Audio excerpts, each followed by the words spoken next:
Welcome. This is a 3-part video all about sleep, a topic that is simultaneously boring but also really important.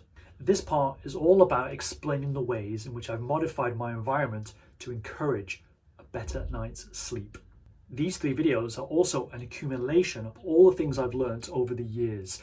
One thing I didn't learn though was not to pick my ears while on YouTube. The second video will discuss the purchase of 4,000 Hong Kong dollars worth of CBD oils, which is about $500 US, and discuss hormone creams that can also help you sleep.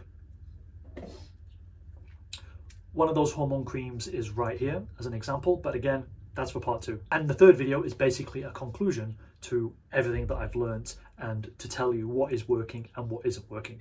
So in order of expense, let's start talking about all the things I do to improve my sleep. Number 1, go to bed early. Let me show you this one simple tip. And who would have thought, and this is probably the most hated tip, is there a collective groan on your side of the screen?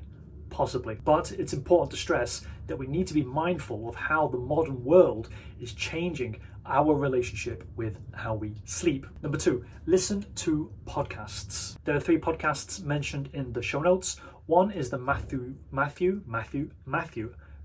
That name is in the Bible. Why can't I say it properly? Matthew Walker podcast.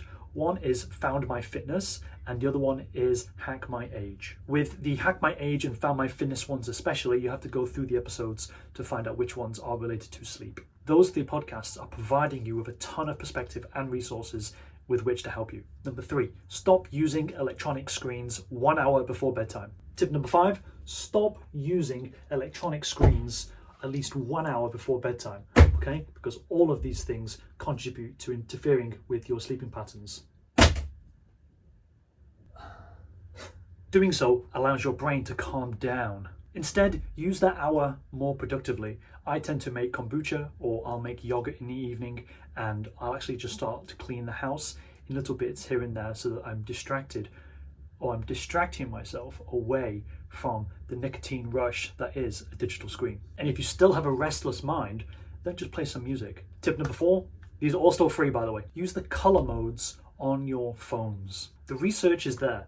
The wrong kind of light at the wrong kind of day will interfere with your sleep. But we have to break this down in a few ways first. So A, the light from your phone or iPad-like device is exaggerated.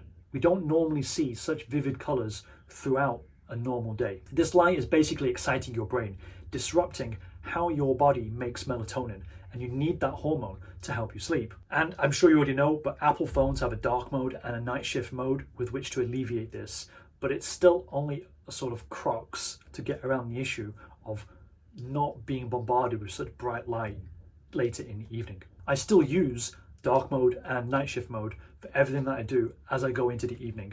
Here's a simple test. Take a moment to think about what color the light is outside. Typically in the morning, the sunlight is white.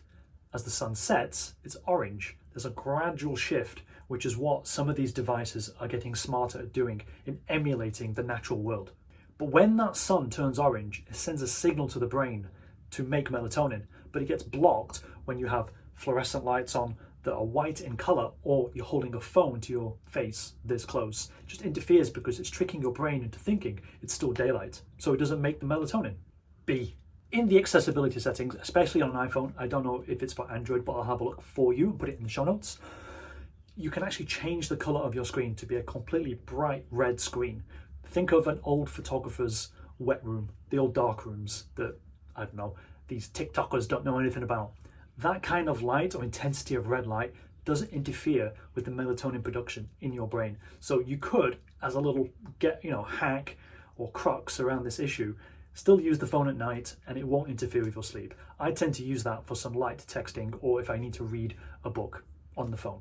Tip number 5, make sure all electronic devices are out of your bedroom. This tip works on your subconscious because what you're doing is that you're telling your brain, when you enter this room, you have one job to do, maybe 2, but one important job is to sleep. You're only in that room to commit yourself to natural activities, okay? I'm British, so I don't do the other thing. Tip number 6, adjust your room to be the correct temperature. Many times I've woken up and I'm either too hot or I'm too cold. This makes me awake. In fact, I get nightmares if I'm too cold. Strange but true. I need that Goldilocks zone for sleeping with. Your situation might vary, of course, so play with it. And sometimes, for example, I just need a heavier blanket to feel squashed, and that helps me go to sleep as well. And I just turn the AC a little bit up to compensate. Tip number 7 is the first tip that's actually going to cost you some money. We're going to talk about light again. We talked about the lights on the phone. It's important that you have the right kind of lights in your house. For example, change the white light to something that's warmer. Luckily, I have a bulb here. That's white light. That's super white light. And then it's orange light, so you can see. I don't actually use these in the evening, but we'll get to that in a minute as to why. Make sure the lights are a warm color temperature, basically. But it's important to note that incandescent light bulbs are not the same as LED light bulbs. I don't know the full science behind it, but basically the light is emitted at a certain frequency that interferes with the brain. If it's an LED, incandescents are just like firelight.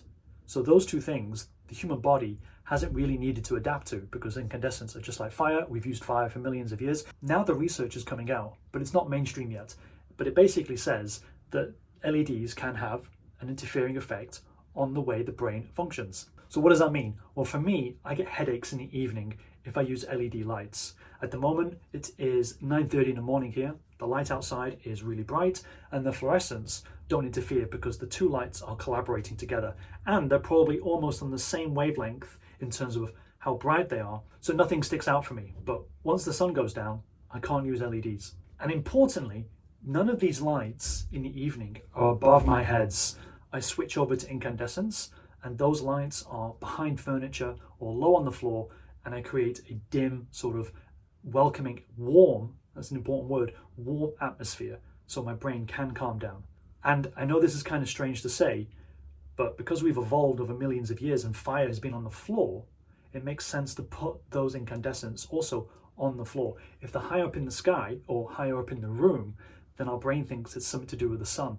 Therefore, it stops melatonin production. It's kind of crazy, but when you get deeper and deeper into how light affects the brain, you find all these little things and traits that, on the whole, make sense that we ignore because of the modern lifestyles that we live.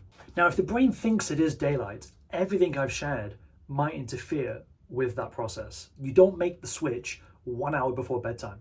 You need to make the switch when the sun goes down. If you do insist on LEDs for environmental reasons, then you need to find light bulbs that are high in what's called a CRI rating. They have to be above 90% effectiveness, because the higher the number, the more closely they can emulate natural light. Cheap LED bulbs are the worst. IKEA and Philips sell these kinds of bulbs. They are more expensive, of course, but you get what you pay for. And tip number 8, okay, I realize you don't want to change the bulbs in your house. There are other ways around it. One of them is wearing blue-blocking glasses. Over the years, I've bought a few of them. These are the non-prescription glasses. They're basically aviator glasses, but they block blue light. Okay, so I wear these at home, sometimes when I go out, although in this mask mandated world of Hong Kong, no one cares that I wear these and then my mask. So total anonymity, perfect. And these are my prescription glasses. You don't need to have them with the orange tint, but I guess I'm just too delicate. I can actually tell the difference between those that don't have the orange tint because they're supposedly of a newer technology, and something like these, which are custom. And these help me get through the evening as much as possible inside this modern world that we're living in. Those are the quickest and